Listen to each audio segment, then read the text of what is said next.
Welcome to The Bee's Knees. I'm your host, JC Meyer. The Bee's Knees is a podcast wild about native bees. Wild and native bees are under threat worldwide. In each episode, we look at actionable things we can do to support these adorable little guys whose pollination work is crucial for maintaining biodiversity. Thanks for being here.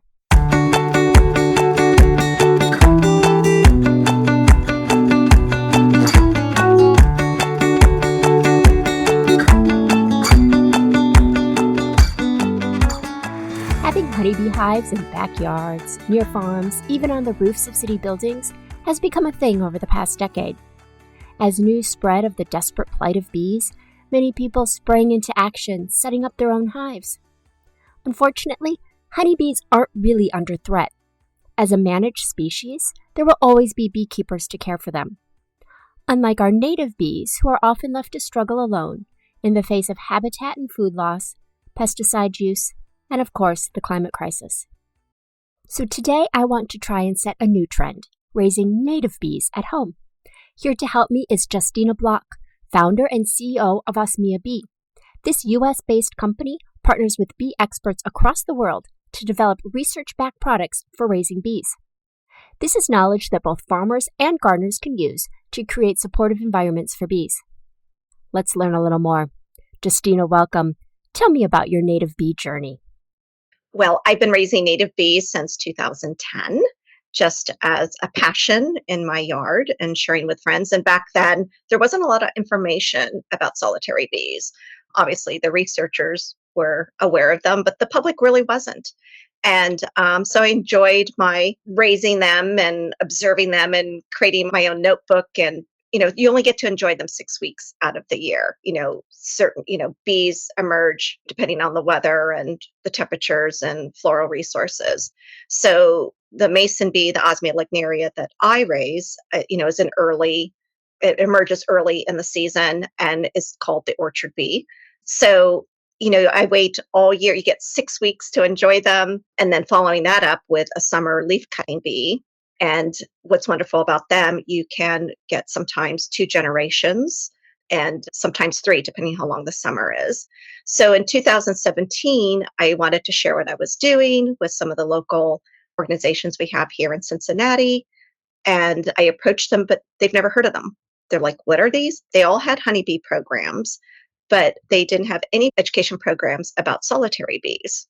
And I guess my biggest cheerleader was, the Osmia lignaria, because I had them emerging when I approached these organizations. So these bees were emerging in their hands and they're like, wow, why don't we know about these bees? These are fantastic. At that time, I was going to donate my habitats and bees in exchange if they would create an education program. So with that, the Cincinnati Zoo and Botanical Garden, immediately within 5 minutes, like, how do we get started? How do we do this? And Green Acres Foundation, which is another organization here in Cincinnati, and Bernheim Forest and Research Arboretum is in about an hour and a half from me. It's the largest arboretum at 19,000 acres. They had a honeybee program, but again, they're like, what are these? What do we have? So with these organizations, I started donating and visiting, their guests that would come to visit the parks. And I would have a booth and discuss, these bees. And at that time, again, I had bees emerging. So for the first time, people are holding a bee and they just were amazed. And you never get tired. It never gets old when a bee emerges in your hand. And this little animal that comes out and it stretches and it warms up and it's grooming. And it's a beautiful little bee, the lignaria. It's blue. It comes in blues and different kinds of greens, shades, and it's just a gentle bee that's great for families and pets. You don't have to worry about aggression because they're solitary.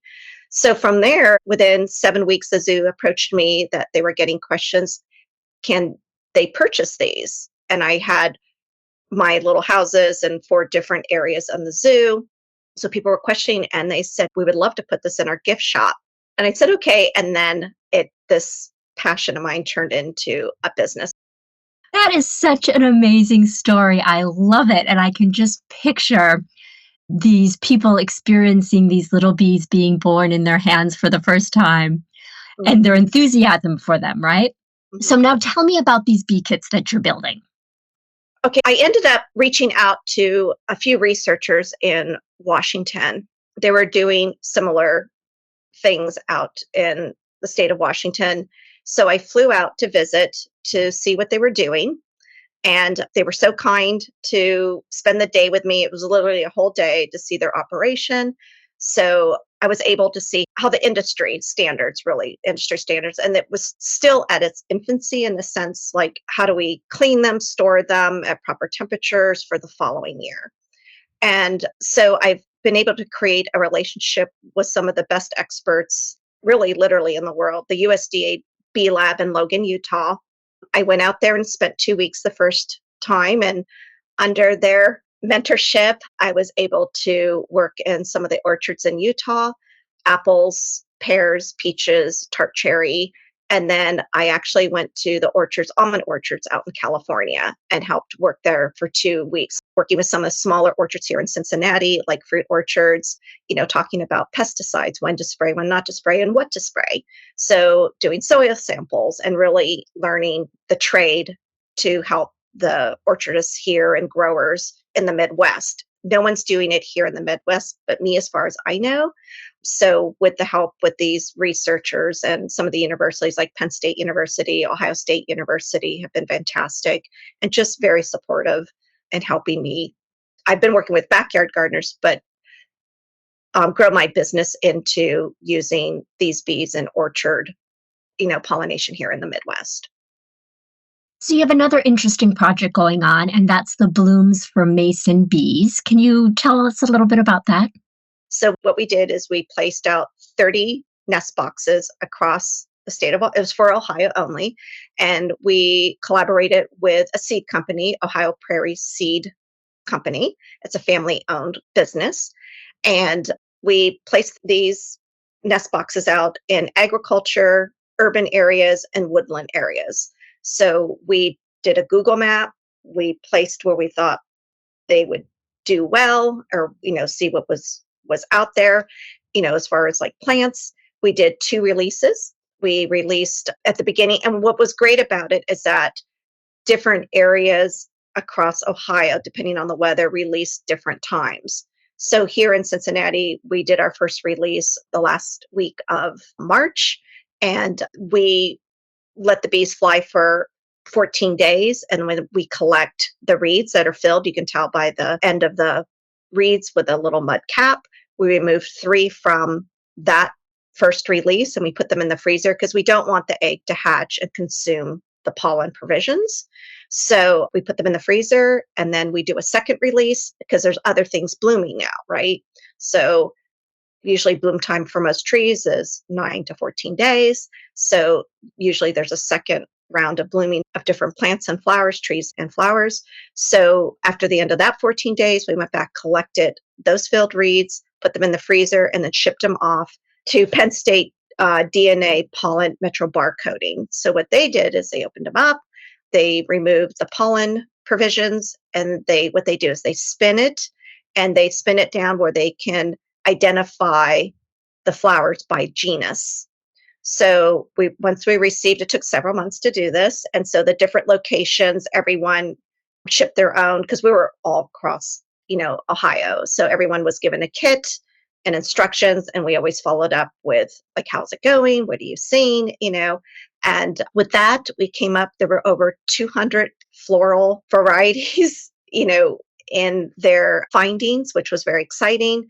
And then we met with some horticulturists. We met with the Bee Lab, like Dr. Jim Kane. We met with, Dr. Jamie Strange, and of course, OPN, and we sat down and we revised, we went down and down and down. So we have a proprietary seed mix. Now we have 3 different seed mixes. So the first one will be, which will be available soon, will be a seed mix that has a rhythm to it. So it'll be early spring into fall. So it'll provide floral resources not only for bees, but other pollinators, which is a fantastic mix. We'll pare that down for the growers. So as they transfer honeybees. So once the pollen is finished, once the bees are finished blooming, they will pack up the honeybees and transport them to the next orchard or fruit crop, whether it be strawberries or nuts. But for using mason bees, they need extended floral resources so they continue to nest. So putting in floral strips or hedgerows in these orchards or different growers or backyard gardeners, that's what that seed mix is for. The second seed mix will be for our propagation cages, which we're going to put up this year. We'll prep the ground, we'll install the cages by 20 by 96 and put in the floral resources and then release bees in 2025. Let's talk about the backyard gardeners for a little bit. Are there any floral resources that you recommend people have? And are there any other gardening tips that you can share with us to make sure we're helping the bees as much as we can in our little spaces? Sometimes people get turned off with native because they associate native, oh, it's going to look weedy, and I don't want it to look weedy. And I always suggest start with a great design. Speak to a professional, go to the local nursery that you like. They're great about making suggestions, and if you don't have a place, and of course, maintenance, people's questions are like, how much maintenance is this going to take? So with a great design, you can create a pollinator space, whether it be small or large. If you're a gardener, if you're not so much a gardener, that can be easy maintenance if you purchase the right plants. But you definitely want a rhythm. You want early spring, which I found after doing this when I would get responses or people reaching out to me and said, my bees didn't do so great this year. Do you know why? And the more I talked to them, they didn't have anything blooming in early spring. And so that was the purpose of making the seed mix as well, that, things need to bloom very early. These are orchard bees. They emerge. One of the first bees to emerge in the spring. They emerge about 55 degrees. So like bumblebees emerge early. There's a lot of andrena bees that emerge early. So it's important to plant your garden that have early bloom and also late bloom to take care of the bumblebees and honeybees that are still out foraging as late as November last year here in Ohio. For the gardeners, it's again, I don't want to discourage them. It's native or nothing. Yes, you can find native, plant it, especially things that you love, combine it with the non-native, and then just encourage them like anything. Your garden is constantly evolving and moving. And if something doesn't work, you pull it out, replace it with something else. And if you're a gardener, you enjoy that, right? You enjoy the process.